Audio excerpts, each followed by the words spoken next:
Okay. Good morning or good afternoon, distinguished ladies and gentlemen, depending on where you are joining us from. I think we're ready to go. Thank you for joining us for today's webinar, Regulation and Innovation, Reviewing CBN's Draft Framework for Regulatory Sandbox Operations. Today's webinar is brought to you by the Sustainable and Inclusive Digital Financial Services Initiative, SIDFS, at Lagos Business School. At SIDFS, our goal is to create an inclusive ecosystem for financial services. I'll do this through focused research, engagements, and advocacy.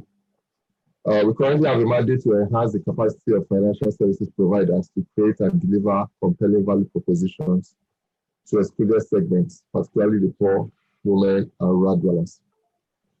Before I hand over to Professor Yonka to do the welcome address, I would like to cover a few housekeeping topics. One, while the panel discussion is ongoing, we would like to have your comments and questions. Please look at the Q&A chat box on your screen. If you think of a question for the speakers at any point, just type it in there. I will try to pose these questions to the speakers before the end of the session. And two, if you would like to ask your questions live, you can use the raise hand icon to indicate. I will be happy to call you up when the time comes. Thank you very much. At this time, I will hand over the floor to Professor Yonka for the welcome address. Thank you. Thank you, Timothy. Good morning, everyone, and thank you very much for taking the time to join us this morning to talk about a very interesting topic in terms of the regulatory sandboxes and how we can enhance financial services innovation. And I'm especially pleased today to be able to welcome the panelists who are joining us today, especially our own host, central banking representative, Mr. Musa Itopa-Jimoh, because he's been on this journey since we conceived it within the Nigerian space. And as you recall, sandboxes were introduced in 2015 by the Financial Services Authority in the UK as a way to think about how to promote financial services innovation in the ecosystem, while also maintaining a balance between innovation and risk in that sense. And it's been a tool that has been used, or a mechanism that has been used to bring in and introduce financial services innovations that would ensure that we can expand the financial services ecosystem. And for somewhere like Nigeria, that's really about transforming financial services markets from informal to formal. So I'm very happy today to welcome all our panelists here to have this conversation. In light of that, I think that the basic framework that we're going to be looking at is what the CBN has identified as or defined as the draft regulatory framework for sandboxes in Nigeria. And it's interesting to have that done, have that process and have this conversation with other partners who have actually engaged in this process and been through this process from the central banking as well as the market participants' perspective. So ladies and gentlemen, once again, I want to thank you for joining us today, and I'll hand over to our moderator, my colleague, Professor Olawale Ajayi, who will be leading the proceedings. Thank you. Thank you very much, Yinka. Thank you to all of you who are with us today. A special thank you, of course, to the panelists who are also here. Some, it's 3 a.m. and some it's about 5 or so in the evening. So it's quite a delight and a privilege to have you with us this morning here in Lagos. One of the key findings of the National Financial Inclusion Strategy 2018, which was a refresh of the earlier version, was that the unavailability, low or non-adoption of financial products and services was the major hindrance to financial inclusion. It was also recognized and explicitly stated in the strategy document that some regulations and policies limit the range and variation of business models by financial service providers. And therefore the range of products that could be deployed. It is very instructive that the financial inclusion strategy posited that financial inclusion is achieved when adult Nigerians have easy access to a broad range of formal financial services that meet their needs at affordable costs.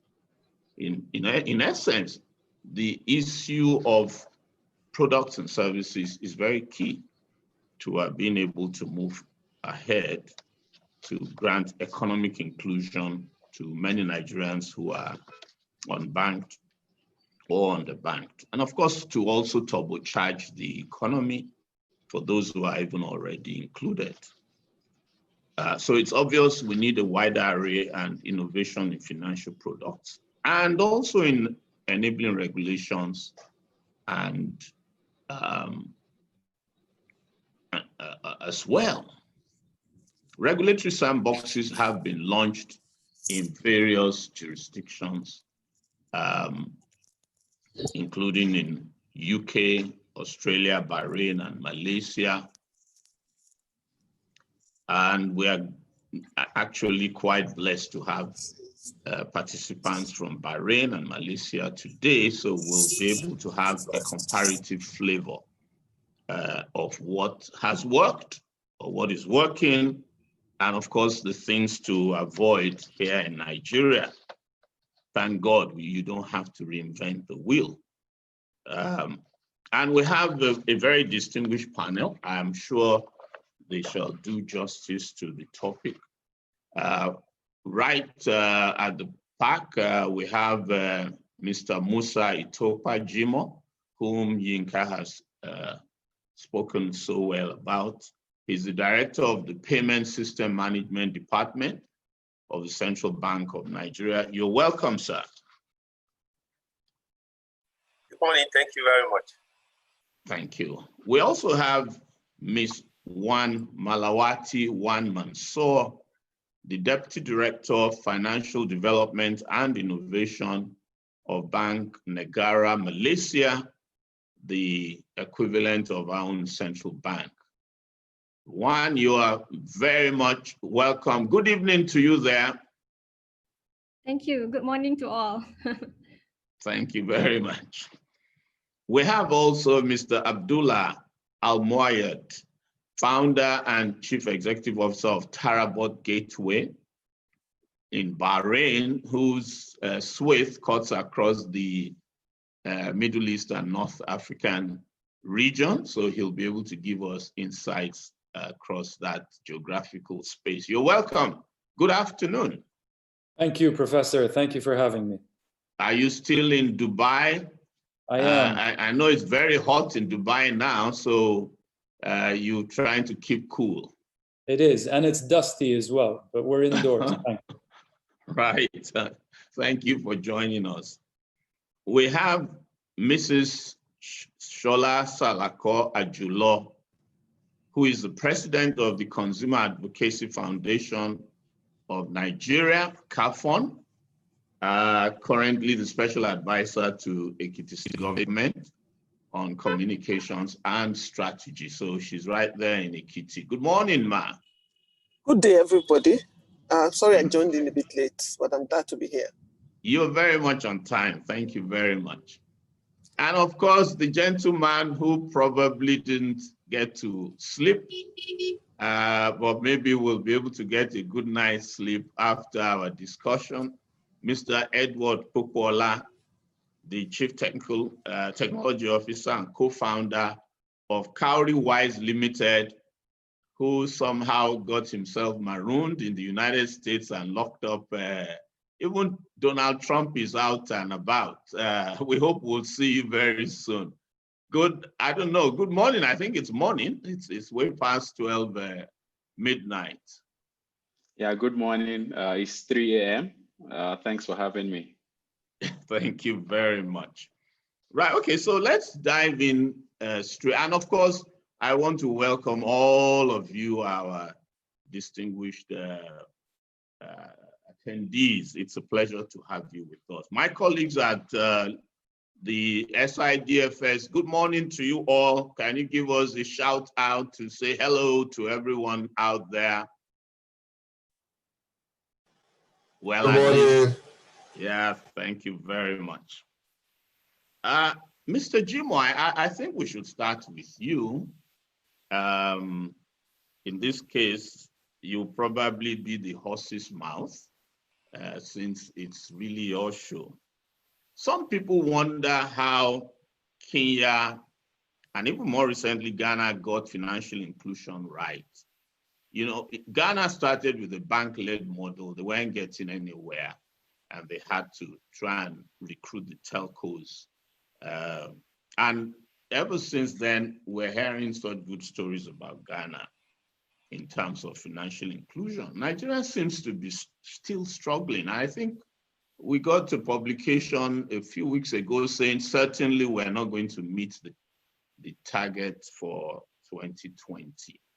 And let's put COVID-19 away, because COVID-19 was probably also an opportunity to take some radical action.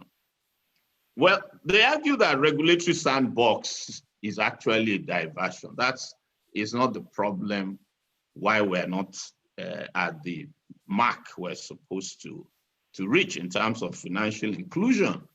They say that the problem is because the banks are not as welcoming, not as interested, not configured to do poor people's banking. And the central bank also appears to be rigidly bank-led, almost as a matter of doctrinaire position. Of course, central bank has to be worried about financial system stability, integrity, and consumer protection. But do you think this is really about attitudes, models, or is it actually something that is in the air and maybe we'll find an answer to it today? Okay, thank you, Professor, and thank to other participants here. For me, I was actually prepared to come here to come and learn from the other speakers and share from their experiences. You know, what the magic one is, what is it that they have done in their countries that have made financial inclusion, you know, very successful, if at all they are pursuing financial inclusion. Now, let me start with the comparison you made of Nigeria, Kenya, and then Ghana. And I think sometimes we try to underrate our performances in Nigeria. There are certain parameters that I usually want us to compare when we are talking about performance and achievement. And that basic indices is the population size. Today, we have, by the BVN figure, we have over 40 million Nigerians that have been included in financial services, at least bank accounts that have bank accounts. Forget about other financial services that are not banking, but those that have regular bank accounts. We have over 40 million Nigerians. Then you ask your question, what is the population size of Ghana? Or what is the population size of Kenya? So when you do that, you need to compare how much we have done in terms of the size rather than doing a percentage against our population. Because if you take, for example, if our population were to be the population of Ghana, then we would have said we are almost 99% financially included. Because if what is the population size of Ghana? So this is actually the aspect that I always want us to look at our financial inclusion perspective struggle before we say Nigeria is not doing well. For me, I think we are doing very well, and all efforts, to make us go deeper than what we have done has actually been put on the table. And there are so many strategies that we have, deployed to make sure that we achieve the target that we have set for ourselves. The target that we 95% inclusion by the year 2024, and I do hope that we will make that. Now, talking about the methodology, the approach to financial inclusion. Yes, I think the only model that every other country keeps comparing with as to whether we got it right or not is the mobile money operation model, the bank-led, and then in some countries tech-led. Our own is a bank-led, and it is purposeful. There is a reason why we went bank-led. I'm not trying to basically compare my model to that of Kenya as to why they succeeded in their model. But we need to be very conscious of the fact that the mobile banking operation came into Kenya before regulation kicked in. So it was more of innovation came in before regulation. So what they did was basically to provide regulation for an existing innovation and infrastructure that was already running in Kenya. In our own case, we looked at what had happened across the country. We looked at our strategy, our purpose of financial inclusion, and we asked ourselves, what kind of mix will make us achieve that? And that was how we came out with the bank-led. And the objective basically is to look at the existing infrastructure that we had. I mean, we were talking about 2010 when the idea of financial inclusion started in Nigeria, and all the various payment system infrastructure that we have, all the various participants. And there were a lot of issues that needed to be solved. And the suitable model for us then was to allow banks, who hold bank accounts, who holds funds, who provide credits, to quickly go into hinterland and begin to get these people on board. Yes, it's very obvious that, if you really, really, really want to reach those nooks and crannies, you need to use technology. You need to leverage your telecommunication infrastructure. It was very obvious to us that more people carry, digital handset phones than bank accounts. And so the proper way to channel financial services to reach those areas where you do not have financial touch point or bank branches was to leverage on telephone. Yes, this was very clear. But this is just the channel. It is more than the channel than the services itself. And so when we ask banks, a bank-led, which means banks and sources, it wasn't just bank. We were asking bank to just provide a lead. So you have a bank, a telco, a fintech, and all other stakeholders will come together as a consortium to provide a mobile financial service. What we were just worried about is who is going to lead the consortium, who is going to be the license holder, who can we hold responsible should anything happen. And because banks were already within our radar, it was very easy for us to give this to the banks to hold because they were already licensed to provide financial services.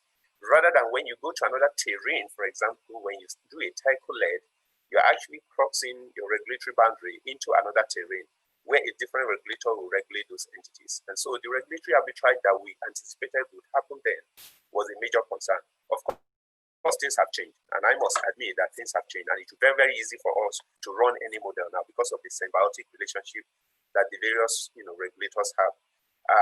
While pursuing this journey, the Nigerian Communications Commission, the regulator of the telecommunication companies, and the central bank formed a joint technical committee where both of us were pursuing common objective of making sure that mobile money operation is successful in this country. So this is the reason why we went bank-led. Now, arising from that, because of several agitation, because of changes, because of demands, things have changed, and therefore we need to reconfigure our own environment.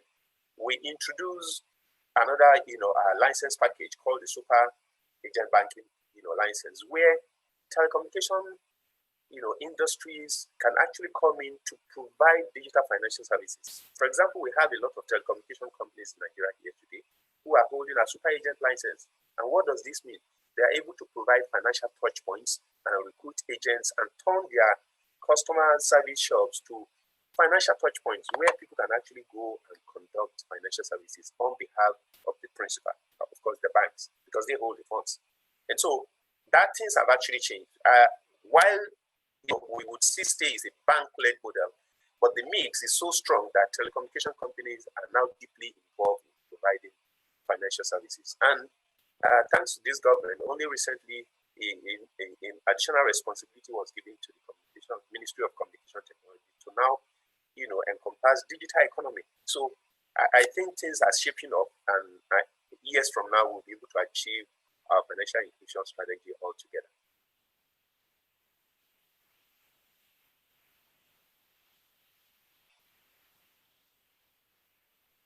Professor Ajayi, you're muted. You're muted. I can't hear you. You're muted. Wale, you're muted. Thank you very much. Well, yeah, I said I can see the forthrightness and candor you've expressed. The central bank wants to achieve financial inclusion and is obviously, from what you have said, open to experimentation and to get there. Let's cross over to one in Malaysia. What model of inclusion does Malaysia follow? What's the level of inclusion? And I don't know whether it's the model that matters, or maybe it's the players. Have the banks been in the vanguard of financial inclusion in Malaysia? One, what's your take on this? Okay, thank you, Prof, for the question. So, in terms of financial inclusion, I have to say Malaysia have made relatively good progress. We are a highly banked population, as in around 96% of our adult population have bank accounts in Malaysia. So this is actually a combination of many years of strategies and reform made to the financial sector, including operating a conventional, a dual financial system, banking and Islamic operating side by side. So in that sense, this strategy sort of allows the inclusiveness of the broader population to engage in the financial system. And we also have our agent banking business model. We implemented this agent banking business model for a long time to allow for small savers or to ensure access of financial access to people in the remote area. And of course, we also have our development financial institutions who are providing basic banking services to the small savers, so to speak. So I think as far back as 10 years ago, we have also embarked on strategy to modernize our payment system, and whereas now we have been accelerating our internet banking, e-payments traction in the country, given that we have a very high internet penetration, mobile penetration in the countries, and we are increasingly seeing, sort of a higher or more population who are digitally savvy. So we are sort of right now on a drive to get all players in the market, the traditional banking, the incumbents, and also the new type of players. We have the non-banks, the likes of e-wallet, the big techs who are very active in the space also, in terms of providing digital financial services in the country to fill up, any pockets of gaps in terms of financial inclusion. But given that we already have like relatively high bank population, we are really, on a sort of a push towards some more, addressing any gaps, if any, in terms of financial inclusion, but also improving or enhancing our financial capability. So the focus, the broader focus is actually on enhancing financial capability, improving the effectiveness of financial services that our populations are consuming. Yeah. Okay, it looks like you started the journey much earlier. 10, 20 years ago, you have about 96% inclusion. You are now concentrating on financial literacy. That sounds great. We didn't know, though, whether the banks and other players readily came along on this journey. But I guess as we go through the discussion, we will have some ideas on some of the regulatory incentives or regulatory measures that have worked, or maybe even, you know, as Mr. Jimoh was hinting, different countries, different contexts. You cannot apply some sort of secret formula and you get everything up there. Let's cross over to Bahrain. Abdulla, because you are in the innovation space, let me also open it up onto the innovation space. Open banking may be a hybrid model of sorts that leverages the complementary strengths of banks, fintechs, telcos, and other players more optimally for driving inclusion and also for financial ecosystem regulatory protections. And you've been a key figure in driving digital transformation across Bahrain and the wider MENA region. You work closely with the Central Bank of Bahrain to pioneer the kingdom's open banking regulation. Can you tell us briefly about your engagement with open banking? Has it really facilitated game-changing inclusion in Bahrain and the MENA region, or are there struggles still? What can we learn? Sure, thanks, Professor, for having me, first of all. I think before we get into open banking, I think I just want to make a point that we need to all go back. I've been listening to the panelists and Musa as well earlier on really what the objective is of all of this. If the objective is innovation, then we need to just take a few steps back and think of the regulator. Central banks all around the world are very bureaucratic entities, very hard entities to move forward, and very slow to move. So in order for open banking, financial inclusion, innovation, financial literacy, all of these very important initiatives to take shape using technology, I think the very fundamental mindset of a regulator needs to shift from being a regulator / operator to really becoming an enabler of innovation.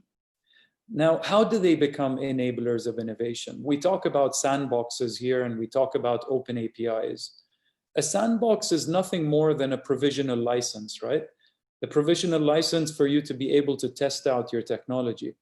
But when we talk about innovation, innovation succeeds where you have ecosystems that embrace innovation.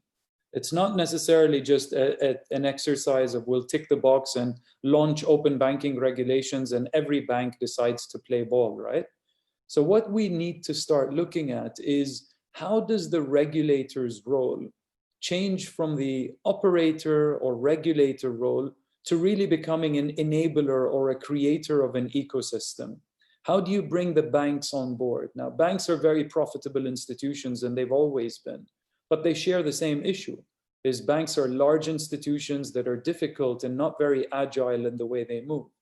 So open APIs and open banking has been deployed in many different models.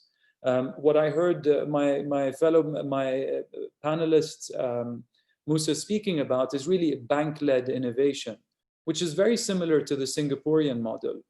But if that's the case, then the regulator must create this awareness around open APIs, the benefits of open APIs. How do we make sure that everybody plays ball? And really that defines, in my opinion, the success of open banking. Is open banking a game changer? Absolutely. Does it incentivize operations and does it incentivize innovation? There's no doubt about it. Does it democratize financial services and allows for new parties to come and collaborate, smaller entities that are more innovative? Absolutely. I think so there's two things that I just want to highlight to the students and the viewers is banks will always remain the banks, in my opinion at least. They will always remain the custodians of the assets, the custodians and the bearers of the risk and the compliance, majority of it at least. But when you look at the role of the regulator changing and becoming an enabler, you foster an innovation that is actually inviting for tech startups to come in because the regulator wants them there, because the banks want to work for them, and they're actually delivering to a cause whether it's financial inclusion or financial literacy or any of these. So I think it's an ecosystem play, because in many jurisdictions in which we look at and decide to whether we'd want to operate there, it's always interesting to see the regulator trying to say it's the bank's role to play to embrace innovation, and the bank saying we're waiting for the regulator. So it's a very collective movement that has to happen together in order for people and startups with not much money and innovators that have big ideas and not enough capital to decide, yes, you know what, this is an inviting ecosystem that will embrace me if I actually deliver something of value. And that's really the mindset that I'd like to aspire to or push towards.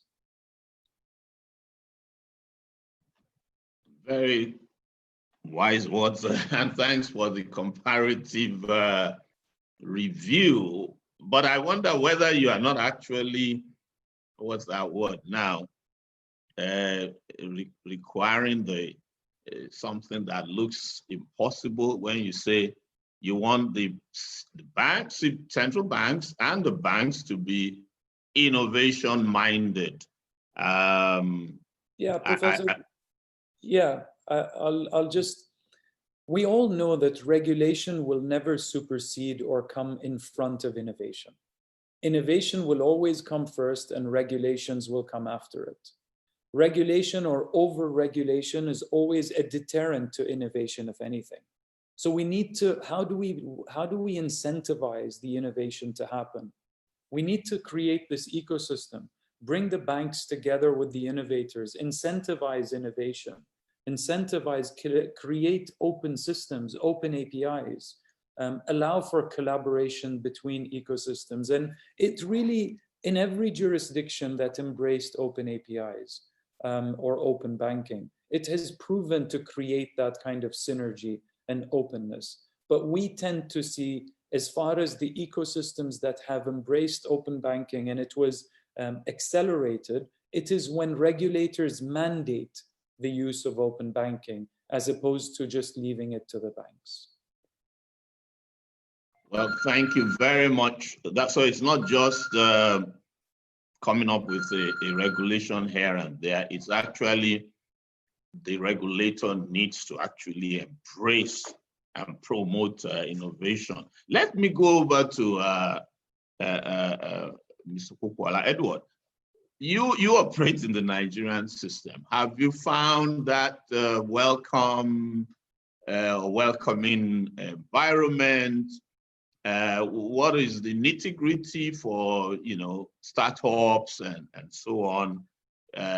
I know that we had a bit of an uproar when the central bank came up with all those financial housing now front the amounts that fintechs had to pay before they started. But I think the CBN listened and didn't quite go ahead, which seems to have been a very useful hint that they probably are willing to consult and listen to you. But give us an idea, what's happening from the Nigerian perspective?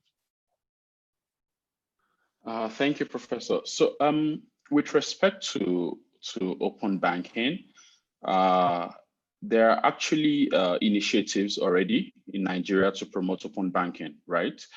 The question remains, why hasn't a lot of Nigerian banks adopted, the standards or the requirements for open banking? Now, one of the key things, if you check the open banking spec, one of the key things, two things will jump at you. One is payment systems, for the bank to enable payment services to third-party vendors and such. And the other is exposing consumer data, right, to third-party fintechs and innovators. Now, to the first one, Nigerian banks are really active in that area.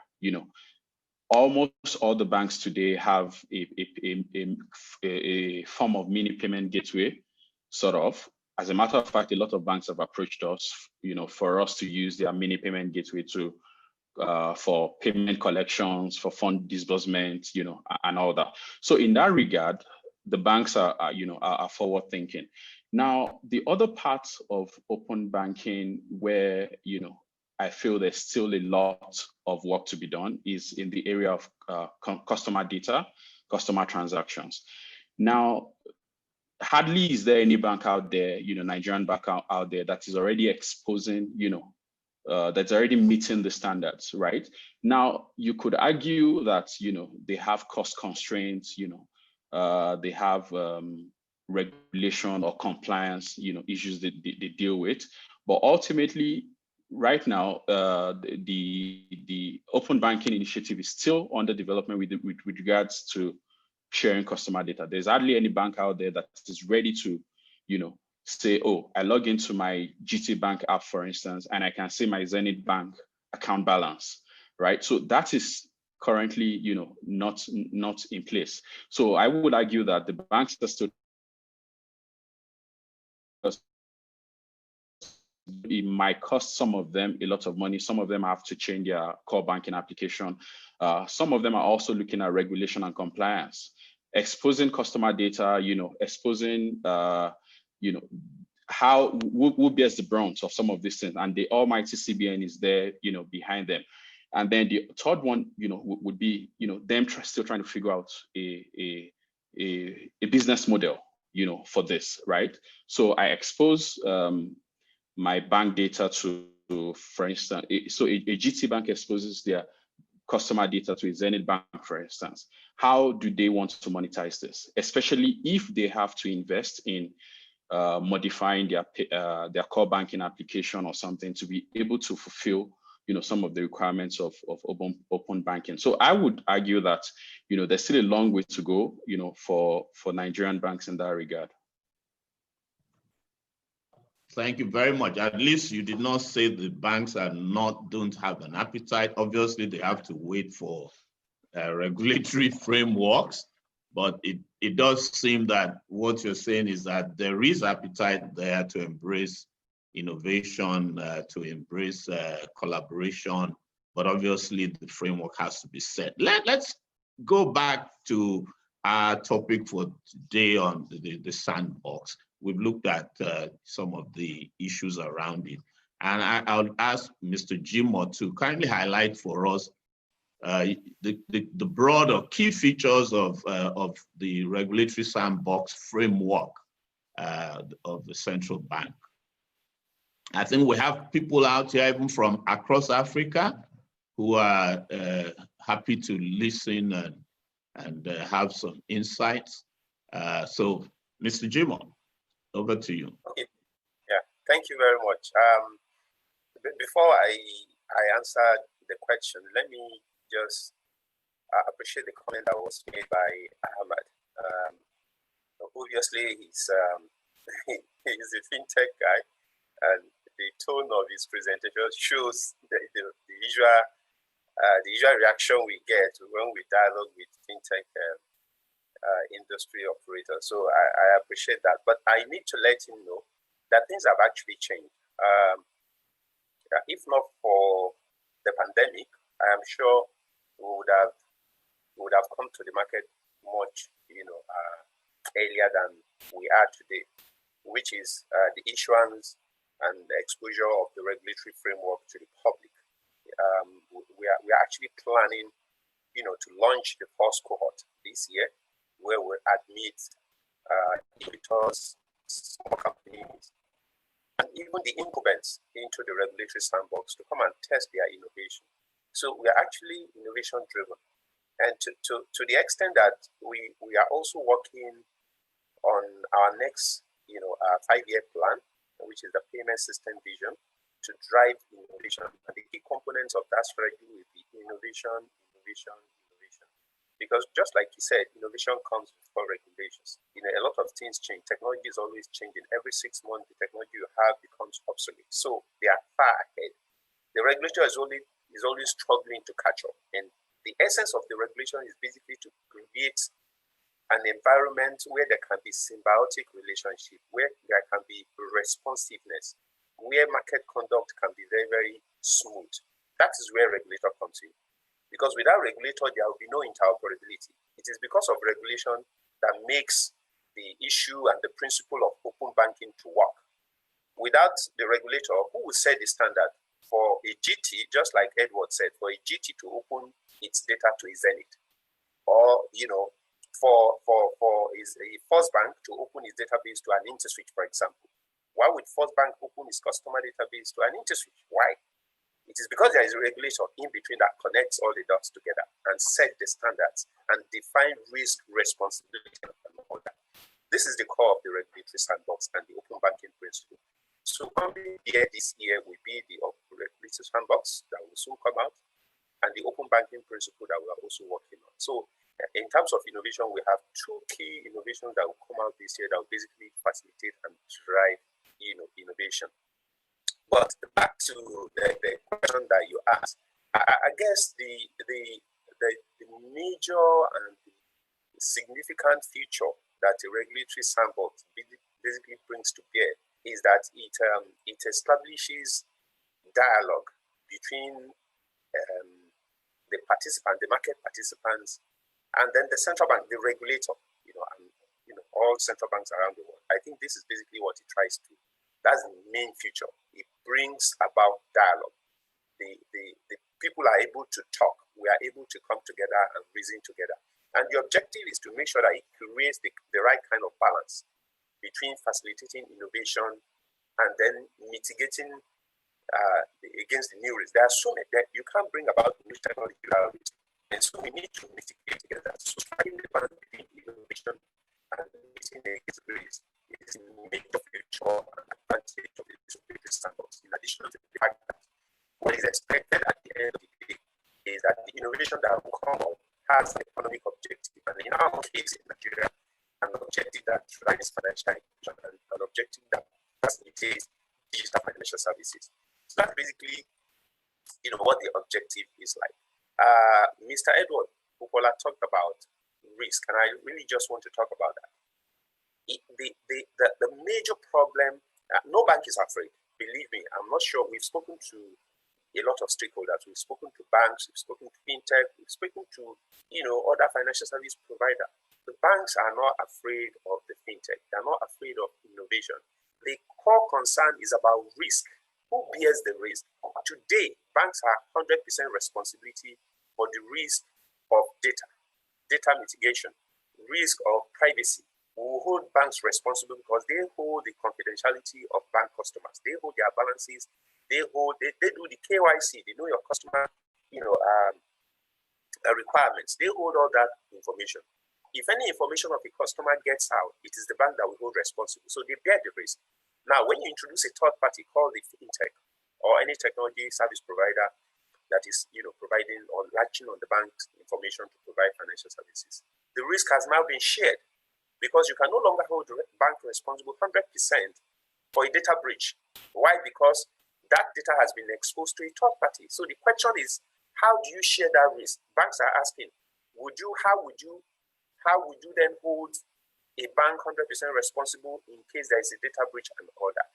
This is the concern, and that's what the open banking regulation is bringing to bear, to define responsibilities, to define and to identify and assess the risk that may arise and put all the mitigating, features so that everybody, the market conduct can become more responsible and everybody knows, the limits that are set and all that. Of course, commercial consideration will also come in terms of what do I get if I do this? Otherwise, there will be no investment.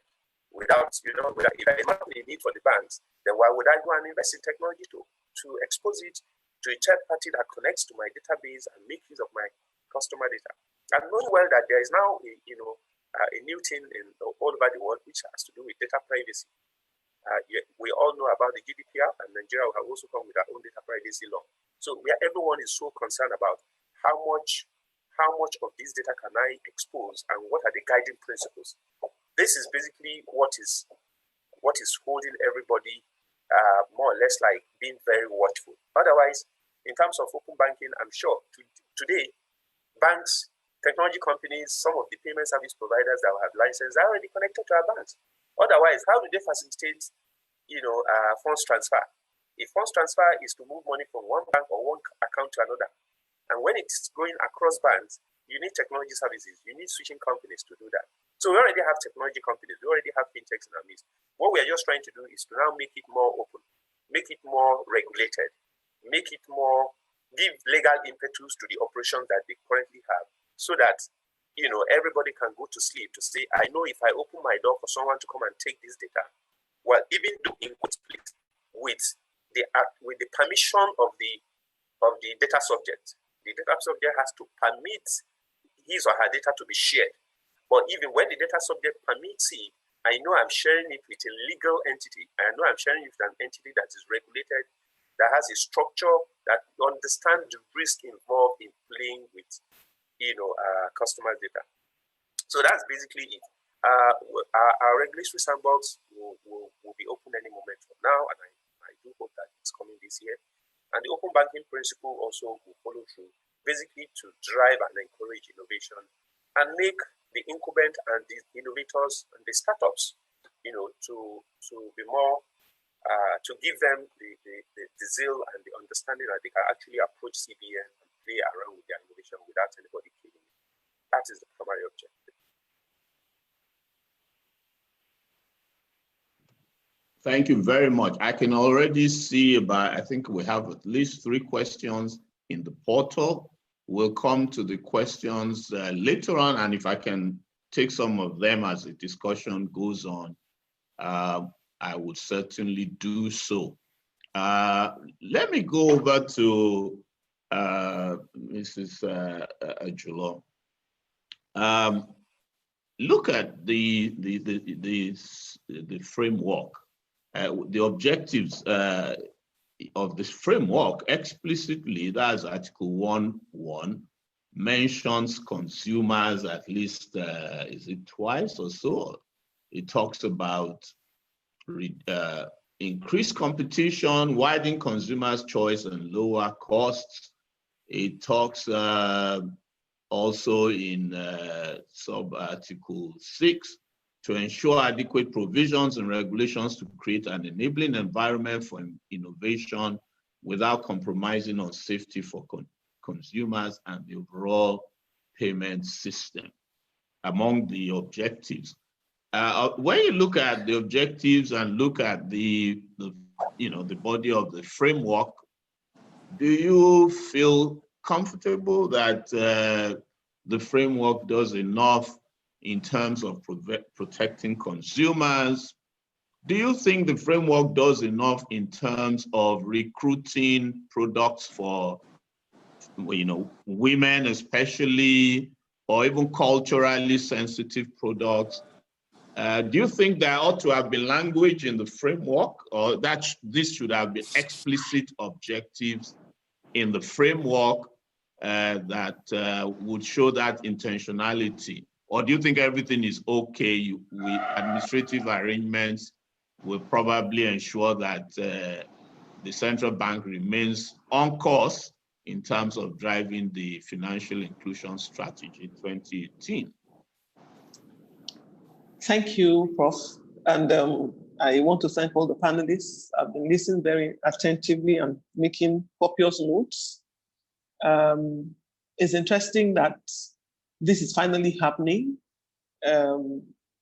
Consumers have waited for so long to start seeing some level of convenience being built into the financial sector. Because what the fintechs bring to the table is basically a lot of convenience. When consumers have had to labor through having to do branch level banking, that stresses you, that you have to, because of the sheer number of maybe lack of enough branches, and you have to transact business, you spend so much time going to do all of that. The ability to be able to transact a lot of your banking business in the comfort of your home or office, on your cell phone or devices, is something that most consumers welcome. And I will talk basically as somebody who is a direct consumer of financial services and of fintechs. Incidentally, Mr. Popoola, I did open an account with Cowrywise, and we are in a tug of war on that. I will come back to it later. But the first thing that resounds for me in all that everybody is talking about here is yes, it's a beautiful idea for us to start looking at innovation, being able to create an open environment for innovations to happen, because when innovations happen, the consumer usually should benefit from it. But I think for the Nigerian context, from the consumer perspective, the first thing that central bank and all the stakeholders in this Sandbox project needs to address is the level of trust or lack of it that exists in our financial sector. That trust is the first impediment that we're going to meet, and it may hinder the successes of these innovations, no matter how much they are. Nigerian consumers in the financial sector are concerned about charges. They are concerned about the safety of their funds. They are concerned about the safety of their data, because people who can access their data can access their funds. I deal daily with complaints from consumers daily, even till now. It may be a little lower than it used to be, but even till now, people's accounts being cleaned out by people who gain access to their information, either by phishing or by all kinds of things that, because the average Nigerian consumer is not that financially enlightened. So all of this will come to play. I have tried to convince some consumers to say, hey, all these fintechs that are popping up on the internet, I'm saving with two. Cowrywise is one. PiggyVest is another. I try to get them, look, it's very convenient. It helps you. You can save, you can do this. And the first thing they tell me is, who are they? Where will I find them? What will happen to my money? How, if I want my money and I can't get it, who do I talk to? So the natural tendency of the Nigerian consumer towards innovation in the banking sector is skepticism. So I don't know how this beautiful idea of us being able to create a sandbox where people can actually test out their innovations to try and test out the market and quote. How will it work if central bank is not giving people assurances that if anything goes wrong with your money, there is an insurance that will ensure that your money is paid back? If somebody gets access to your money, then the person who you keep your money with should be first liable for it before any investigation finds out that you are the one who actually gave up that risk. That's not happening right now in the financial sector. And that is a major hindrance to financial inclusion, major. I also agree with Abdulla on the issue of the capacity, the nimbleness of our banking sector and the central bank. I don't know how long it took central bank to start taking consumer protection serious. I know because I have engaged central bank on consumer protection since 2004. That's when I began this agitation for consumer protection. We didn't get a full consumer department till maybe like 2010 or so, around that time. And the framework came up maybe 4 or 5 years ago. So the distance between when you are fast to adopt these new ideas and when you actually do them, the loss in that gap, it's always the consumer that bears it. So I would agree that if central bank becomes more of an enabler, I like the fact that you're a regulator. That's fine. But you must be able to find a way to merge your being a regulator with being the one who enables an environment that makes everybody thrive. If we have that kind of environment and the consumer's trust is re-earned, because you have to re-earn it. Right now, the banking sector does not have the consumer trust. People bank because they don't have a choice. If they had a choice, they won't, because of the charges that central bank authorizes for the banking sector to charge the consumers. I can take a few of those charges to the cleaners, but this is not the table to do so. Because of the fact that the central bank does not hold the Nigerian banks liable for the funds that are in their care. So they get away with all kinds of loopholes that says there's no strict liability. the liability for your funds. Okay, I remember I had an experience once. I lost my card and I wanted to get a new card from GTB. That was some time ago, probably maybe like 10 years ago. I wanted to get a new card from GTB. I applied for it, gave them all the things they needed and all that. And they called me, they said the card was ready. As soon as I went to get the card, they gave me a form to fill. And because I am a consumer aware person, I read the fine print, only to find that in the fine print, it says as soon as they release a password to me, I am liable for every transaction that happens on my account. So I asked them, what if that transaction happened by some breach within your own system? They said, as long as I've gotten the password from them, then it's my responsibility. So I refused to collect the card. I wrote them and I told them, change that clause. If you don't change that clause, I will sue you. I wrote them as my NGO, my advocacy NGO. I will sue you. They wrote me back. I still have that letter. 7 days, because I gave them a 7-day notice. 7 days and said, well, we will get back to you. But this is not our problem. It is central bank that authorizes us to indemnify ourselves. I read a whole lot of the indemnity clauses on whatever. There's little that's protecting the consumer. Everything is protecting the bank. So I think for us to be able to get past this point, because the gaping need for financial inclusion is living with us every day. I remember telling, I don't know what I was telling yesterday when we were doing the dry run, that in Ekiti State right now, we're partnering with EcoBank on financial inclusion. We are taking them into every community, trying to get agency banking and women. And we are bringing it with the products that's making it attractive to women. They have this FA loan. They will give women 50,000 to transact business at 6%, for 6 months at 2,500. We have to stress that for the people to believe it.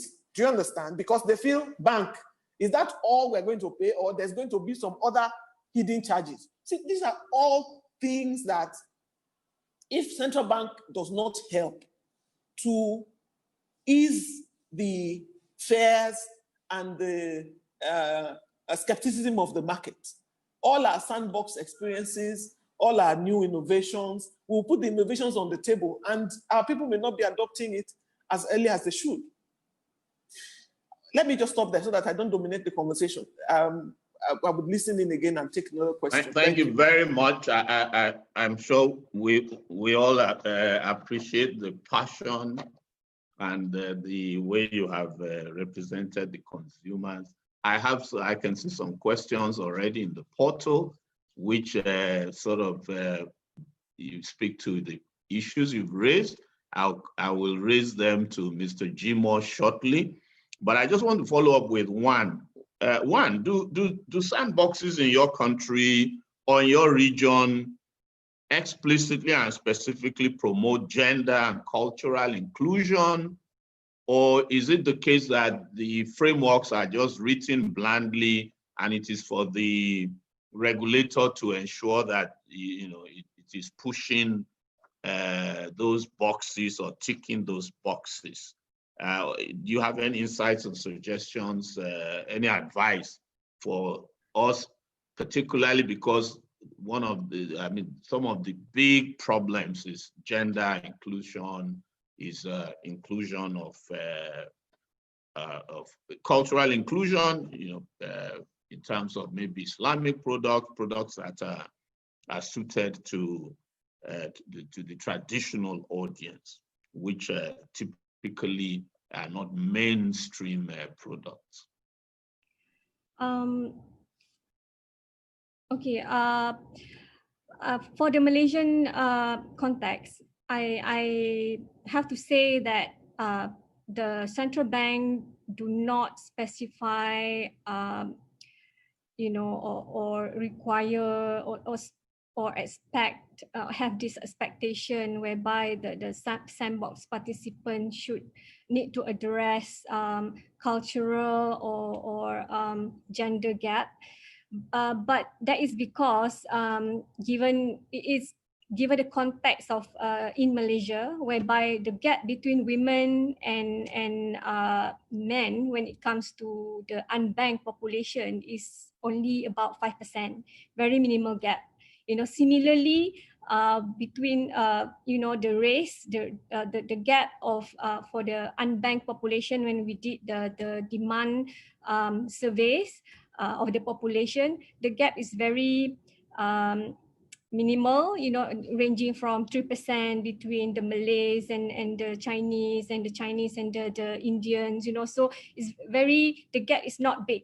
But what for all intent and purposes, when it comes to our expectations in terms of how innovation should bring value proposition to the table, and we actually address this in our eligibility criteria. If anyone has read Bank Negara Malaysia's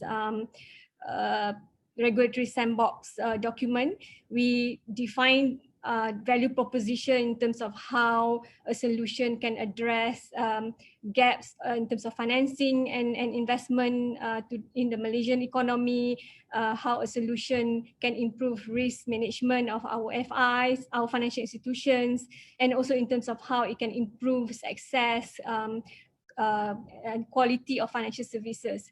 So having said that, the main gap that we're looking at when it comes to Malaysia, in Malaysian context, is the gap of the low income earners, between the rich and the poor, it's about 8%. So really, and also given that in Malaysia we have quite sizable foreign workers, so when an application comes in that says that they can bridge this gap, so it means that they have done their homework in terms of addressing the specific gaps of financing in the Malaysian economy. So while we do not specify, we expect it to be market driven. We expect the solution providers to have done their homework, before coming in and apply into the sandbox, and we will be validating, whether what they are proposing, to address are actually something that is really that the country needs, so essentially that's how we address, how we look at Sandbox, the value proposition of Sandbox in Malaysia.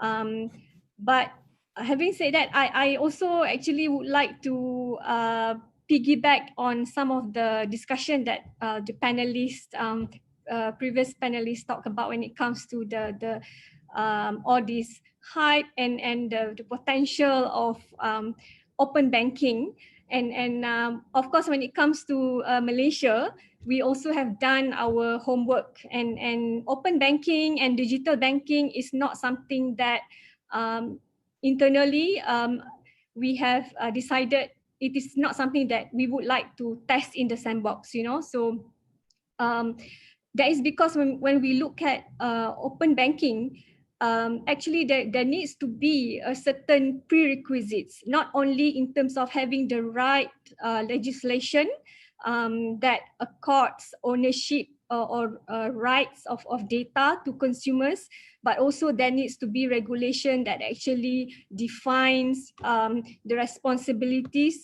between data owners, data users, data processors, and all that. All that has to be in place. Then that is something that the Central Bank of Malaysia is looking at and working together with the relevant ministries. I mean, when it comes to data privacy and protection, it's not even. Okay, thank you very much. Yeah.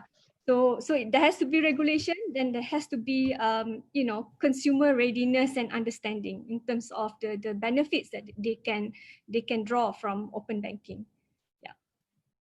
Thank you very much. So the Malaysian framework does not explicitly talk about gender, cultural inclusion, but in terms of the regulators' focus, this is something you look out for before recruiting players into the court. In the Nigerian eligibility criteria, it does talk about the product having improving accessibility, customer choices, efficiency, security and quality in the provision of financial services, enhance the efficiency and effectiveness of Nigerian financial institutions, management of risks, address gaps in or open up new opportunities for financial benefits or investments in the Nigerian economy, and then ensure that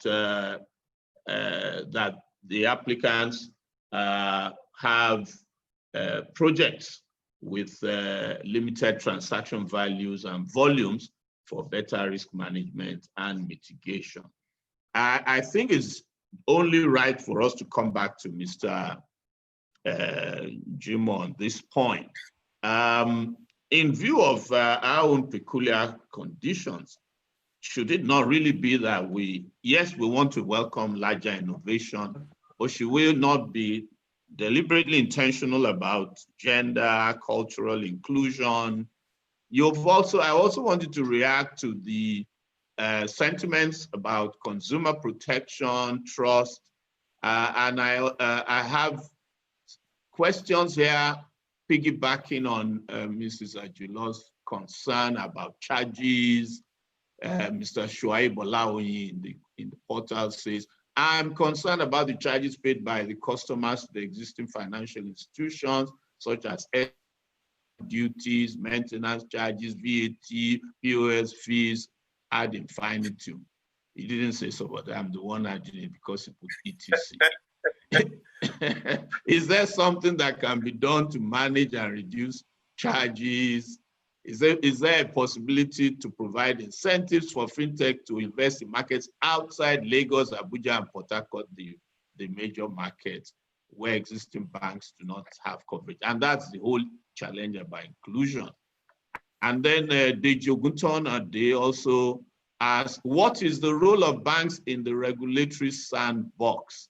So it's quite a bit of a mouthful, but it's only you who can give us some sort of sense of what is happening, what you are thinking about, and of course, some of these questions also give you a feedback on how stakeholders feel. So over to you, Mr. Jimoh. Okay, thank you. I'll just attempt to answer the question, not in any particular sequence. So let me start with the regulatory sandbox now. I guess in the document, if you have a copy, we define eligibility. What qualifies an entity to be eligible to play within the sandbox? You know, and like, where is he? Where's my friend? Has he opted out? Ahmad. Okay. The fintech guy, just like he defined, basically the regulatory sandbox set of rules, procedures, you know, to allow a watered down kind of authorization. It is an authorization that central bank gives to entities that may be incumbent, that is those that will have license, or those that will have not even license, they're not on that radar, to come and test their innovation. It basically set out the requirements, the condition upon which those testings can happen, under what condition, and which entity is qualified to test those kind of innovation. You know, and so for me, this alone, you know, tells the fintech guys that central bank is ready to even admit those that are not within our radar right now, because you don't need to pay a licensing fee. You don't need to pay what do you call it, application fee. All those requirements that you normally will provide before we go through the entire crucibles of licensing. You don't have to do that. You simply just apply when the regulatory sandbox cohort is open. We admit you in if you meet those conditions, and then we ask you go and test with any of the banks or any of the existing fintech companies that are providing financial services. And now the advantage that this gives us is that we are able to see there are certain innovations that today we don't have access to. We don't see because they are not licensed. These companies are not licensed, so they don't talk to us. There are some companies, there are some, you know, individuals that have fantastic ideas, and they are afraid of even coming to central bank to come and talk because they feel, oh, I don't have the money, I don't have a well-structured organization, and all that. Now we are opening the terrain to say, bring your idea, but your idea must fulfill certain objectives. It must meet certain economic objectives. If the objective of your innovation, doesn't meet the economic objective of this country, and particularly what is key, on the mind of the central bank, which is financial inclusion, then we may say it doesn't qualify. That's basically what the eligibility section defines in that framework. Now, coming to the issue of fees and charges. First, we need to separate the charges into the ones that are regulated by CBN and the ones that are regulated by the government. Stamp duty is not a CBN regulated fee. Stamp duty is not a CBN. We have a document called Guide to Charges by Bank and Other Financial Institutions. You will never see stamp duty mentioned here because it is not a fee from us. Stamp duty is a tax. And so if you want to seek clarification on why we pay stamp duty, I think it is better to direct the question to FIRS. They will explain to you, the act that permits them to collect stamp duty. And it actually came on the Financial Act that came out this year. It's very clear, so we can read that and know. Now, the involvement of central bank when stamp duty is being discussed is that central bank being the regulator of the banks in Nigeria, where bank accounts are held and electronic transactions are conducted, banks should direct the banks, central bank should direct the banks to be more responsible in terms of making sure that these taxes are collected and given to the right authority. You pay VAT. VAT is not from CBN. Value-added tax is not from CBN. Withholding is not from CBN. So stamp duty is not from CBN. But because banks collect this and give to the government, we are telling banks, make sure you collect it. There is no under-remittance. Make sure you comply with all the regulation, regarding, tax collection and remittances as dictated and, being campaigned by FIRS. That's all. That's the extent to which central bank comes. So I can't answer any question on stamp duty and I cannot answer any question on VAT. Now, coming to the charges that are regulated by CBN, we are running, and I said countries are different. We have different agenda. There are some countries that are not pursuing financial inclusion. They don't have financial inclusion strategy, and therefore it doesn't concern them. In Nigeria today, we have financial inclusion strategy. And how did we come about the financial inclusion strategy? It's because we reckon with the fact that there are so many Nigerians outside the financial service industry. And we said, look, the best way to make them better, economically, is to bring them into the financial ecosystem, to make them have access to credit, to make them have access to, structured savings, and therefore they must have bank account. Now, we conducted a diagnostic around 2010, 2011 to find out why do people keep their money away from bank? Why do people refuse to open bank accounts?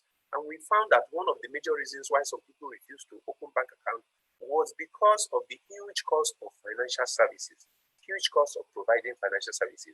So the objective of introducing regulated fee is basically to curtail and put a seal on how much banks can charge. If there was no regulation on charges, banks will charge whatever is convenient to them, whatever will make them recover their cost. And it will not be standardized. So one bank can be charging you X, another can be charging you X plus 100. There will be no regulation. So this is why central bank came out with a regulation that says, if at all you are going to charge for a service, that cost, that fee cannot be more than X. And what you see on the guide to bank charge or guide to charges by banks and other financial institutions is actually the cap, the maximum that can ever be charged.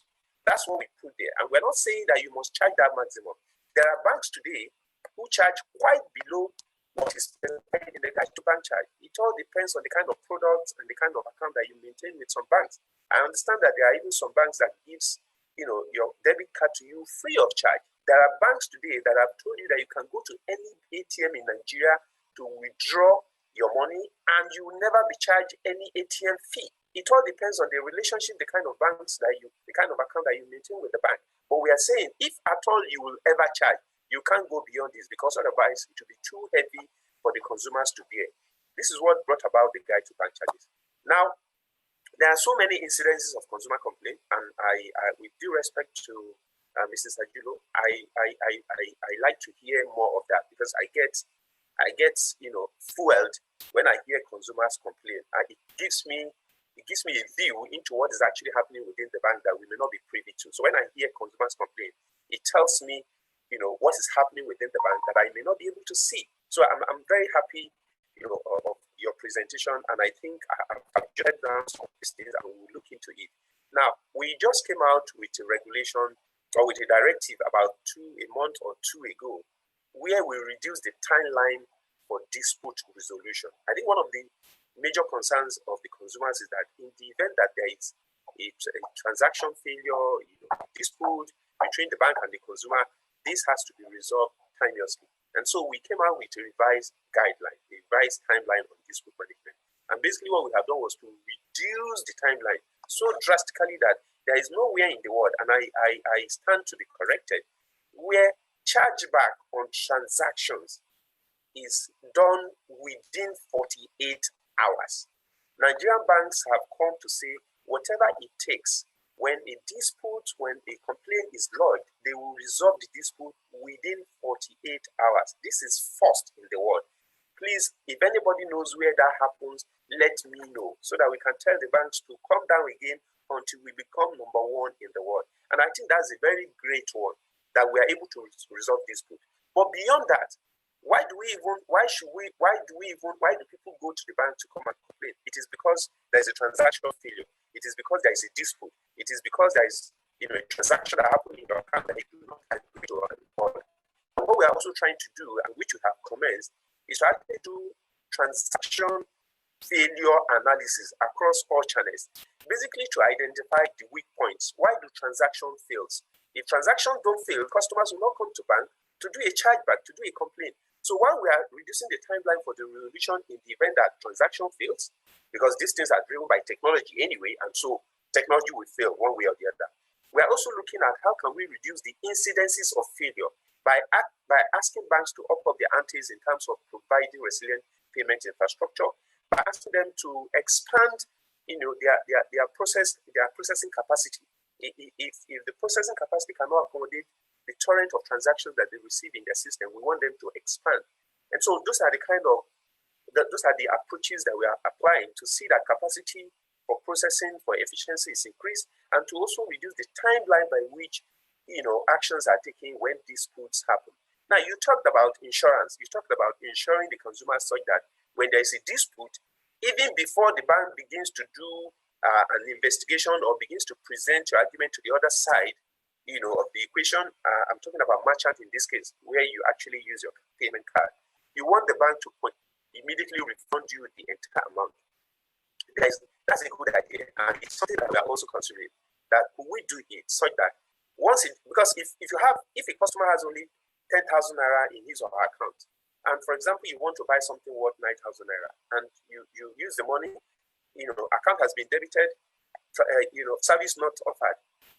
Will that person be able to wait, for the next 2 days before the money is given and then try the service again? What, for example, you want to use to buy ticket to fly? And so we understand that immediate response has to be given. And that's why I said there are so many ideas coming onto the table to see how transactions can be insured. There are products that, I think it was NIB, the Nigerian Interbank Settlement System, once proposed to the market, and that is being discussed now, where insurance can be pulled together to safeguard against these losses. So if there is a dispute, the customer could be immediately refunded, and then thereafter they take care of resolving it. But it has to come with a lot of trust and credibility. We've seen incidences of fraud within the system. In fact, as a matter of fact, we've seen frauds that are committed by customers themselves. You see a customer that walks to an ATM, withdraw money, goes back into the bank and say, I didn't withdraw the money, or money was not dispensed to me. So we need to take care of all this. And so a lot of things have to come together before the entire ecosystem can begin to ensure those kind of losses. But it will happen. We will get there. Even if it's not to the entire customer spectrum, some designated customer based on your transaction history, based on your credibility, you will have access to those kind of insurance feature where if there is a dispute, your money is given back to you because there is there is that trust. You created that credibility that in the event that it turns out to be not true, they can come back to your account and take the money, and all that. So it's a feature that we also like here in order to strengthen the trust that is engendered in the payment system arena, and to also encourage adoption of electronic payment. That kind of thing would happen.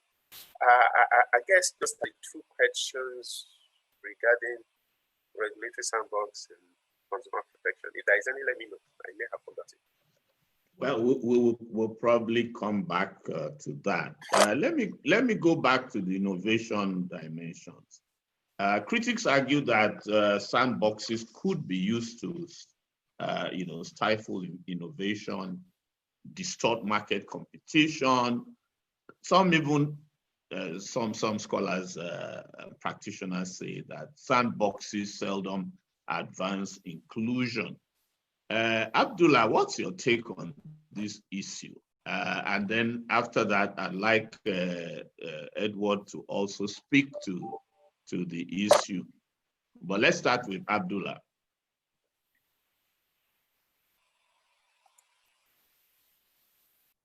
Is Abdulla there?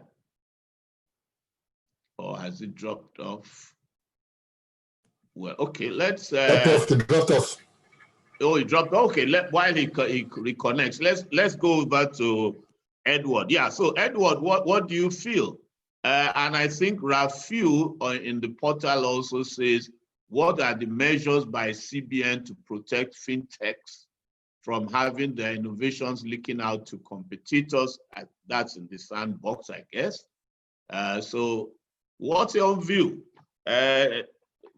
of the usefulness of sandboxes? Do we need them, or should we just implement the existing regulations and be a bit more proactive in terms of regulating when we need to? And of course, what should the central bank, how should the central bank play around with this issue of ensuring there is adequate competition, is not favoring one set of players or the other? Okay, thank you very much. With respect to the sandbox, now I've had a look at the framework, at the draft framework, and one of the things that jumped at me was an emphasis on payment service providers, right? However, when you talk about fintech innovators, you're talking of fintechs that provide services that cut across different industries. For instance, people that are trying to merge insurance with credit, people that try to merge blockchain with asset management, etc. However, looking at the draft framework as it is, there isn't any language that clearly says this isn't for payment service innovators alone. Now, this is a challenge, because if you look at the financial inclusion strategy, there are 6 different areas that the CBN identified: payments, savings, credit, insurance, pensions. Now, it does not seem to me that the sandbox has made adequate provisions for services, that are interconnected. Now, traditionally, if you want to run an insurance product, you would go to the Nigerian insurance, national insurance regulator. If you want to run an asset management service, you go to the SEC. If you want to run payments, you come to the CBN. However, it seems like the framework is targeted solely, and I can point out some of the items there. Maybe it's by design or by omission, where it stated, the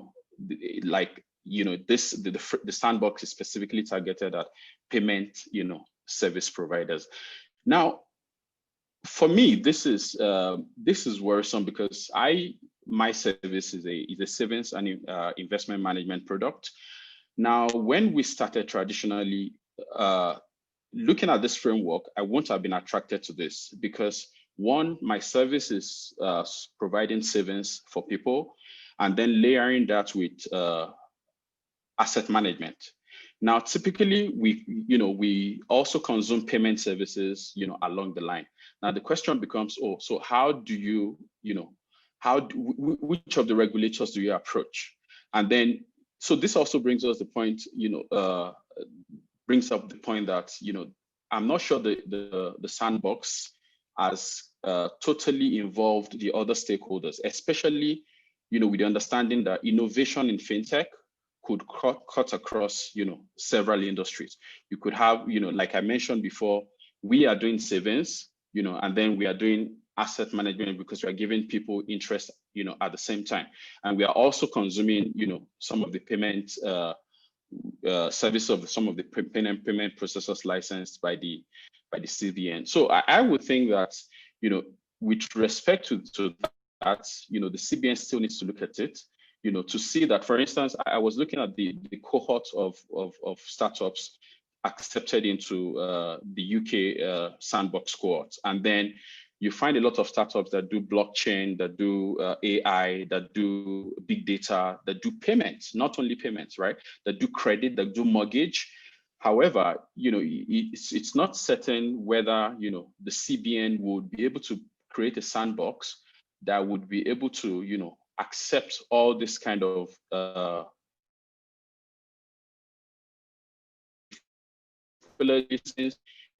it doesn't, none of the other regulators are mentioned, in the draft framework.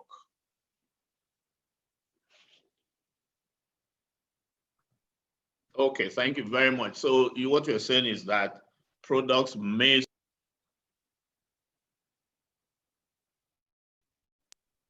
what you're saying is that what you're saying is that products may straddle various. Okay, you're saying that products may straddle several regulatory jurisdictions, but there's no clarity whether the framework actually accommodates that. I think that hopefully we will get to know what the thinking is as far as that is concerned. We need to begin to round up. So maybe I'll just go back to Ms. to Juan and say, well, Juan, you have the experience in Malaysia. Inclusion is doing well in Malaysia, and in that region, you have some insights. If you had to advise our colleagues at the central bank and also, innovators and startups, what are some of the things you would like to advise them? You've also looked at our frameworks. For example, what are the administrative type of resources that the CBN needs to bring to bear in terms of staff who will, work on the sandboxes, processes, governance requirements? How do we ensure that there is fairness in terms of determinations? Should they bring in civil society into this sandbox? Should they bring in other regulators into this sandbox? Anyway, what would you like to share with us?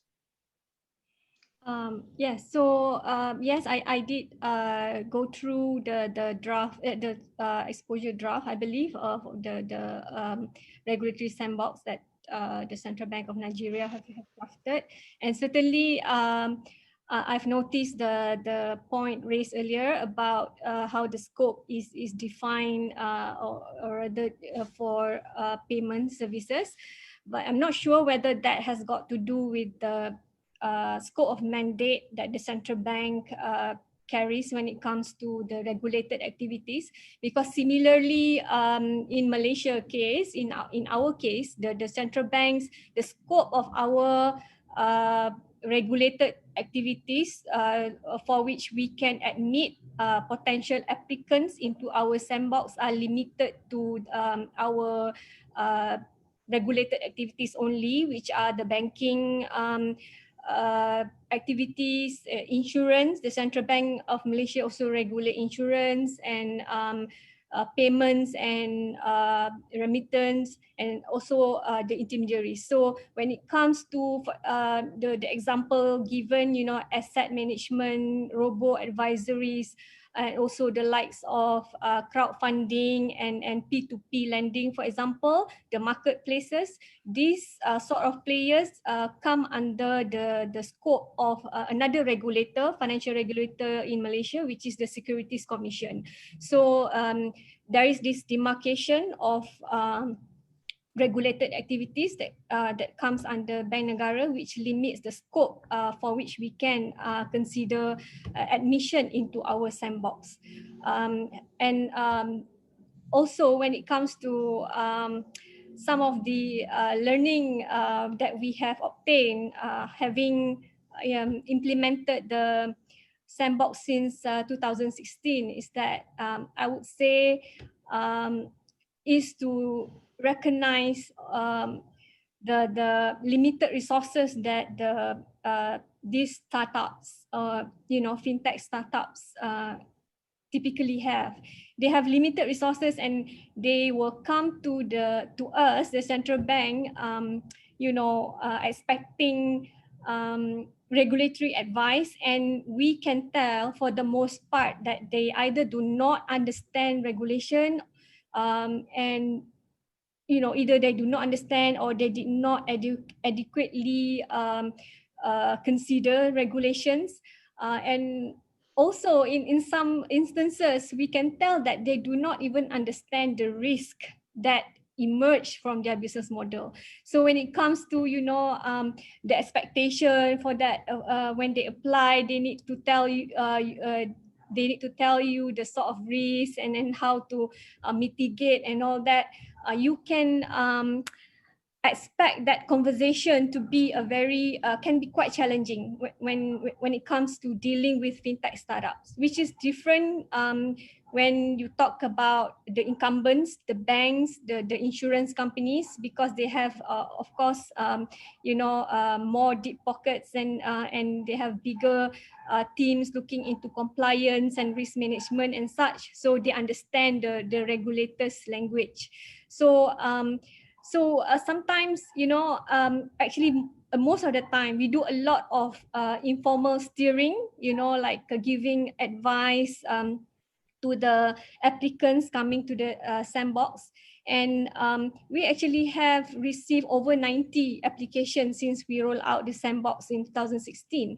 And we have approved only 7, so actually 8, 7 have actually in a way exited the sandbox, and 1 is actually doing some sort of lead time to integrate, to do some integration, and in order to roll out their experimentation. So yeah, a lot of they essentially from what we can gather, there is this very high rejection rate. It would appear that we have high rejection rate, but that is because for the most part, around 60% of the rejection is because these innovations are already catered for under our regulation. So you will find that all sorts of fintech companies coming to you, trying to seek some kind of endorsement, from the regulators, because if they get to be in the sandbox, they gain some kind of credibility, and they can even for some of our candidates, they even manage to secure funding, and get credibility with the investors and customers alike. So a lot of resources, I would say, that we have put in place in order to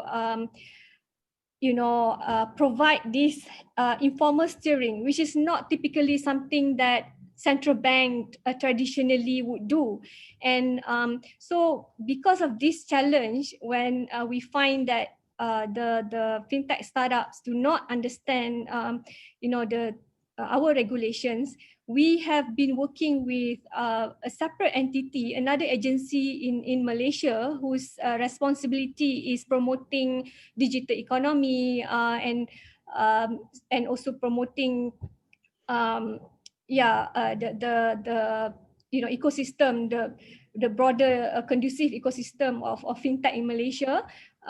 So we've been working with the agency to come up with a program where we mobilize the legal firms and also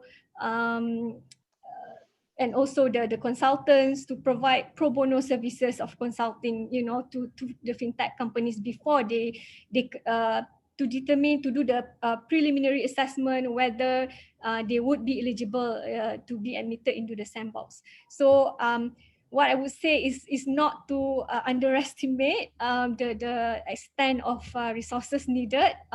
We also actually work very closely with our policy departments within the bank, including our technology risk specialist unit. So for every approved fintech sandbox applicant, we actually have our technology risk specialist team who actually look at the technology and the safeguards, the cybersecurity aspects of things. So yeah, a lot of resources. That's very refreshing and very useful. And I'm sure that it's our colleagues at the central bank will be very happy to have heard that. Let me ask Mrs. Ajulo, what are your own general, what's the general advice you give? And may I apologize to the participants. We're running slightly over time now.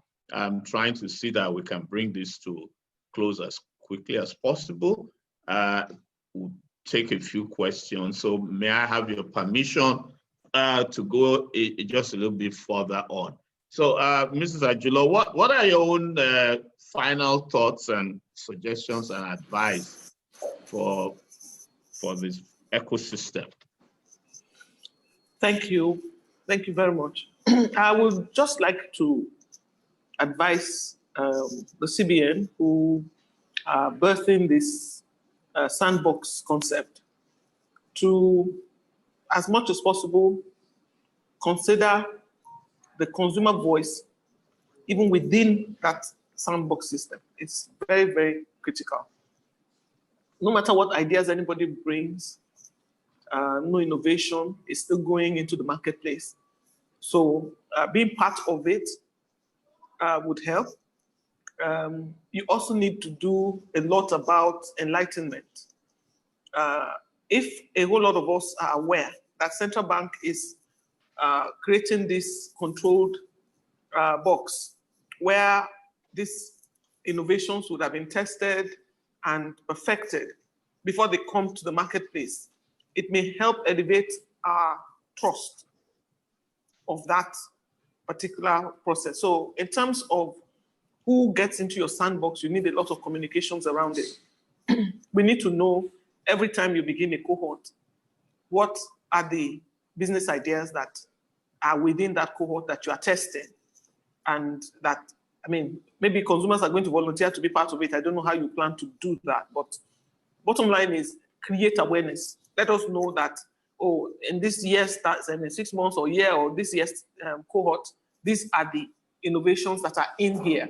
So by the time they're done with testing and they are proven to be sustainable, when they get out of there, I am a bit more confident to jump on their products because I know they've gone through a process. This is not one of the things that you want to do behind doors and then you just come and give it to us. We'll be wondering, where did that come from? So I would suggest that you consider some level of consumer participation in the process, not necessarily being all in the box, but being aware that the box is active and that this person is in there trying to perfect their innovation, so that when those innovations do come to the market, we are more comfortable with it, we trust it a bit more because it has gone through a process.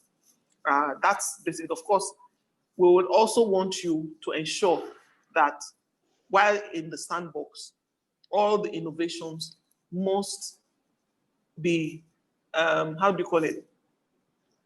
We don't want charges that, I mean, people want to pay for services, don't get me wrong. Nigerians want to pay for services, But there are some payments that does not make sense.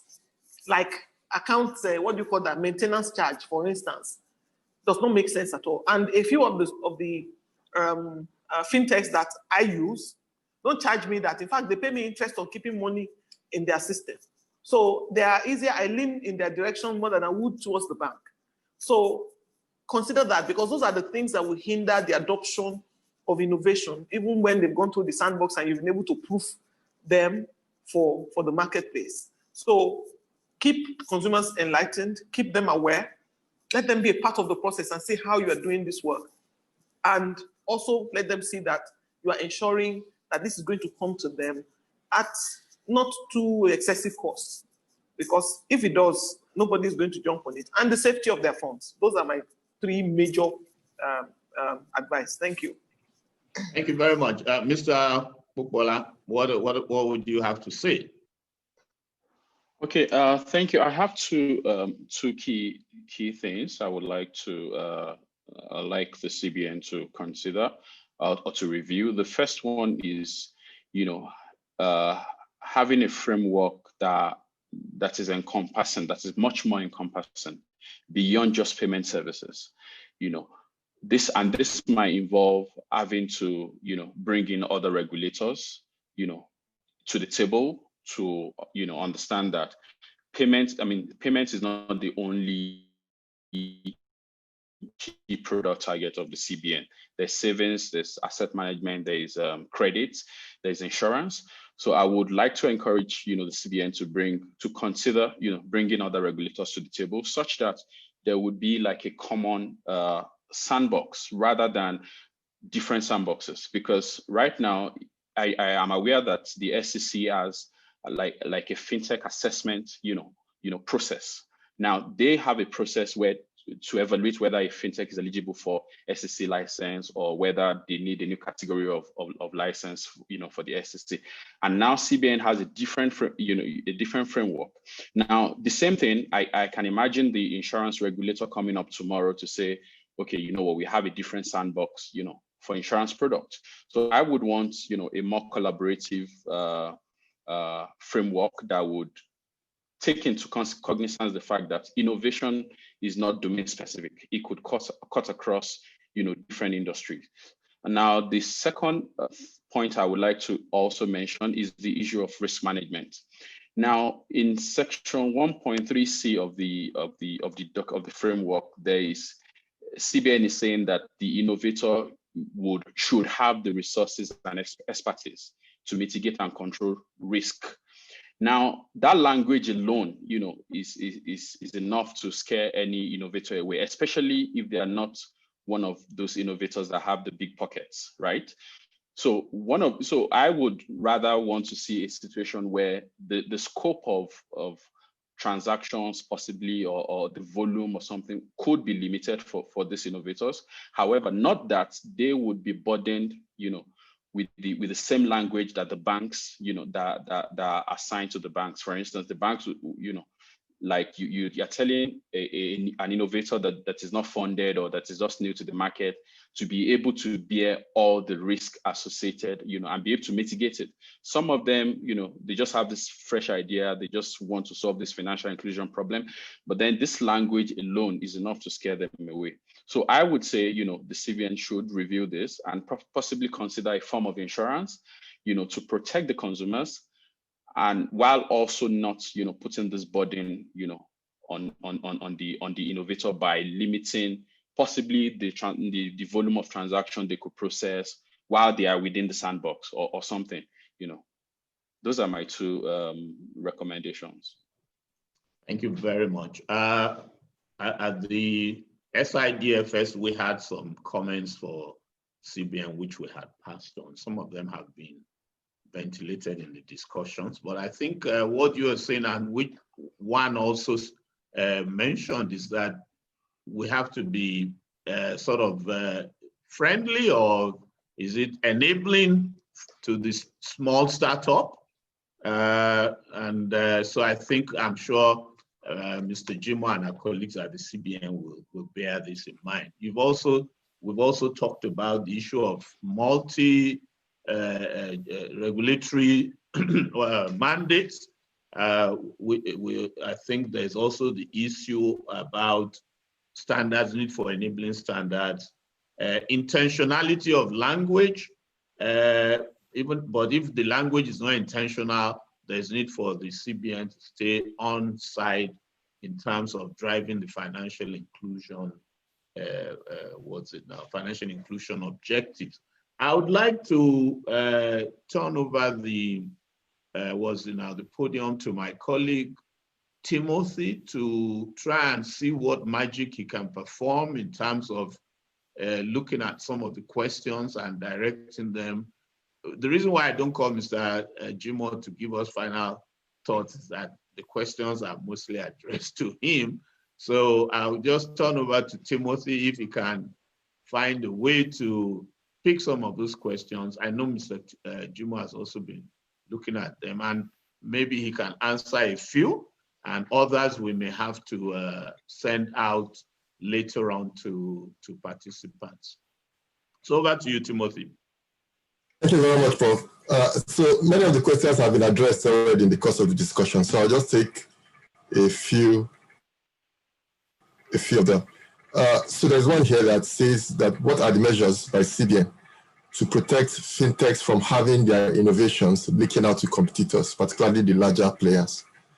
That's one. I believe this is directed to Mr. Jimoh as well. Then the second one is, what are the conditions or criteria that must be met before a financial institution can be admitted into a cohort? So, Prof, I think we can just take these two questions and maybe address the rest offline because of our time. Okay, so Mr. Jimoh, yes. Okay, thank you very much. The regulatory sandbox framework is actually open, being shared, and if you go through the document, there is actually a section that defines the eligibility criteria. Those things are listed, and I guess that was what Mr. Edward was talking about. There's too stringent that some of them could actually scare away some startup and all that. So the eligibility criteria is actually there. Once you meet those criteria, you will be admitted. There are some other considerations that may come to bear when the cohort opens, but this is the standard requirements. They may be waived, they may not be waived, but this is the minimum requirement that we expect any applicant to have or to meet before they are admitted. I like to say that, you know, the objective, the core objective of the regulator in managing a sandbox is to curtail, risk, is to mitigate risk that may happen. One of the reasons why, when we conducted another assessment of why do people not want to go cashless, why they don't want to use electronic channels, is because of the risk inherent in electronic channels. And they say, how am I sure I am protected? We talked about data privacy just now. We talked about failure of transactions and all that. So risk is a major component of these regulatory sandbox.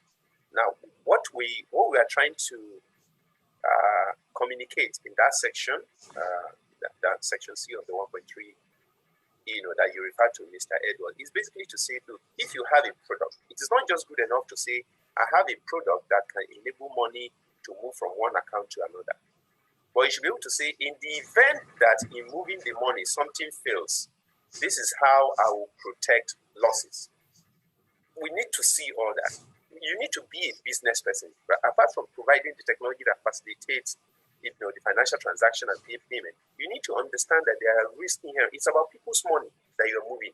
If transaction fails, do you have a mitigation solution that says, yes, I'll be able to narrow down that this is where it fails, and therefore I'll be able to do a rollback or a refund, or be able to provide information that will allow the entities involved in the facilitation of the transaction to resolve the dispute. You need to have all these mitigations in control. You need to tell us that your system is ring-fenced. Your system is protected against hacking, against incidences of cyber attack. We need to understand that if you can't demonstrate that you have a system that cannot be easily penetrated, then we will not allow you. Otherwise, you just put up software pieces and you call it a business solution that's 1-2 strokes of codes will just basically hack into it and mess around the entire system. Remember that the regulatory sandbox allows you to do live tests. What you are doing is live test. You're not testing on, you're not demonstrating your product on a test bed. You are connecting to banks on their live database. You are connecting to other payment service providers, mobile money operators, switches on live environment. So you're actually doing live activity.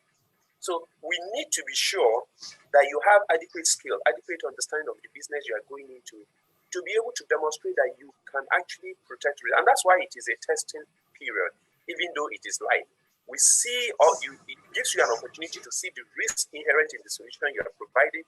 It gives you an opportunity to understand the consumer protection perspective. It makes you feel the pulse of the consumers, the people who use your product, so that at the end of the day, you can come back and get those things resolved. Please note that regulatory sandbox is not a full commercial license. It is for a period that you are allowed to do that, and it is a controlled environment. So you're not allowed to expose the product to the larger community. It is for select customers that you're actually doing this live transaction.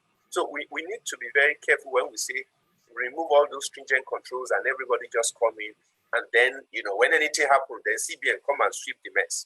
That's basically what it is. Because if anything happens, you say, oh, you just like Mrs. Ajulo said, if anything happens, you say this is CBN licensed product. So CBN, you are responsible.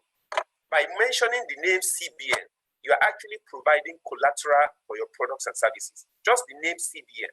If you say this product is licensed and approved by CBN, you have put a huge collateral on that product to the public. The public to say it's a CBN. I mean, go out and just see Musa Itopa Bank Limited. People walk in there and say, I want to deposit money. Why?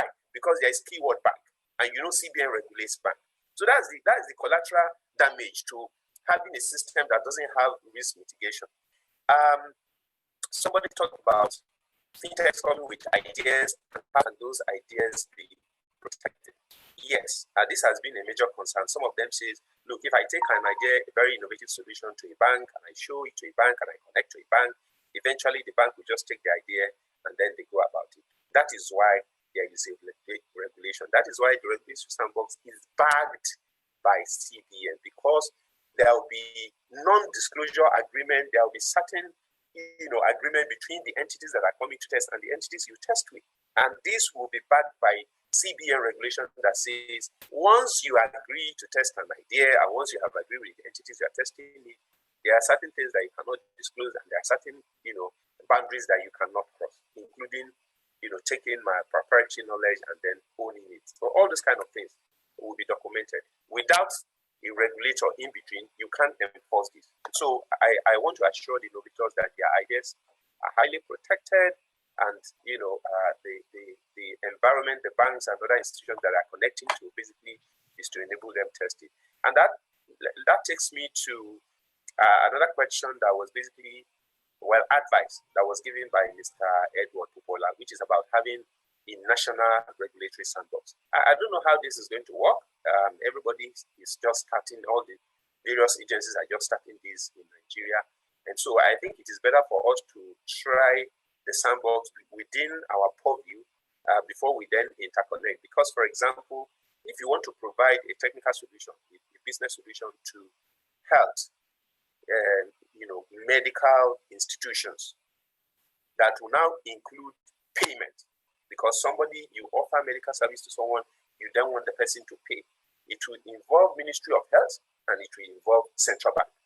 Now, I don't have control over the regulations of Ministry of Health. Therefore, I can't go and set up a sandbox that I say, if you play within my sandbox, the Ministry of Health must admit and concur to whatever regulations that I've set. The only way this thing can happen is if you have a one-stop shop where everyone can come and play and all the agencies are represented. But for now, we don't have that. So we can only work within our domain. And once every agency is stabilized and have a understanding of how the regulatory sandbox runs, I'm sure we'll come to a point where we'll say, let's have them interconnected. And then you have all the various agencies ensuring that we comply with all the policy lines that have been drawn in those sandboxes. Thank you very much, sir. I think I've answered the questions. Yes, thank you very much. Just because of time, But I would like to also encourage that we bear in mind one's, what's it now, advice that we're going to have a lot of small startups. And if we're really want to enable innovation, we then must be ready to give the necessary support to ensure that these startups that have the ideas, they won't be the big banks, of course, have the welcome embrace. I think probably one of the things one mentioned is they work with other regulators on an active basis, even though they don't have a national sandbox. The way you work with NCC, I'm sure if you have MOUs with other regulators, you can even informally bring them into the sandbox. Otherwise, what will happen is somebody has an innovation that is health or insurance, and he can't move ahead because all you can do is payments. Even the issue of the question about innovation, typically people, if it's innovation that has to be registered as a patent, you don't have, CBN doesn't have remit of that, but that may well be the service to say, why don't you go ahead and do your patent application, and you probably will have to help in that regard. So it looks like you're going to be a bit of nannies. I know that will be will not be quite the usual way, but if we must keep an open mind, I think we may have to bend in a few ways. I want to hand over to Yinka to do the honors. I hope Yinka is there. I'm here. Yes, thank you very much. Great. Thank you all very much for attending this very interesting conversation. And I think that just for some of the highlights and some of the things we need to be mindful of, and I like what Musa said, in that we need to be responsible in whatever we're doing within the sandbox framework, because there's an integrity component that we can't throw away, and they have that mandate as a central bank to ensure that we do this. But I think we've learned from one that there's a lot more things we need to think about in terms of how do we ensure that it's all encompassing and it meets our developmental goals, whatever those might be, and ensuring that the sandbox is addressing that. And I like what you said in that being value proposition focused is a mandate and that we need to think about. There's always these issues of consumer protection and redress and how long it will take. And let's also be mindful that these things have to be expedited, because once we increase market participants in the process, it's also going to increase the number of things that will go wrong. Because like Musa said, technology will fail one way or the other. There's no slam dunk or magic bullet in how we will treat technology. The issue of technology risk, which is relating to data, cyber, and also just the protection of the environment, is something we need to think about. And this comes back to the conversation Edward made about scale and size and capacity required to be compliant within the framework on the regulatory system or the financial services ecosystem. And I think that we also need to realize that the sandbox might not be for everybody, depending on your level of maturity based on what you're trying to achieve. Because the bigger picture is financial system stability, financial system integrity, which we need to think about. And it's not just a financial system within Nigeria. The relationship between financial systems, like we saw with the global financial crisis, can also create a ripple effect that we all need to be mindful of and not throw caution to the wind. But I think the most important takeaway is for all our listeners and all those who are interested in participating in the regulatory sandbox is, how do we build that capacity to ensure that we become truly responsible market participants to fit into a regulated environment and also serve our consumers with the right pricing, the right products, and the right value propositions in general. We hope to close some of the institutional gaps that we see between the central bank and other MDAs in general to ensure that we can have that tighter knit rather than going door to door, regulator to get our products and our approvals met. And on that note, I want to say a very big thank you to Juan, to Edward, to Sola, and to Ahmed, who's joined us, and of course to Musa, who I think we started this journey when he was still in the banking supervision department. And I'm glad that he's the one sitting at the helm of affairs, taking all the sweat, because there's no director to shield him now. He's the one in the hot seat. So Musa, we hope to continue working with you and collaborating with you in this venture. Thank you all very much for attending. And for those of you who we didn't get to answer your questions, we will come round to them and provide you some of the answers. And we will always continue to facilitate such conversations to ensure that we're thinking in the right way and we're preparing and building the right capacities to ensure that once we take things to market, we won't fall into that into Shola's hands, because otherwise she'll really deal with us in a very mean way. And also that we build trust, because I think that's the most important thing that we're playing with. How do we ensure that we're not eroding consumer trust, but we're actually building consumer trust? And I want to enjoin all of us to work together, not against each other, because we all win in the process of building a better financial system, a more robust financial ecosystem. So let's work together, let's collaborate, let's air our views and our differences and work around them. So thank you very much and have a good afternoon.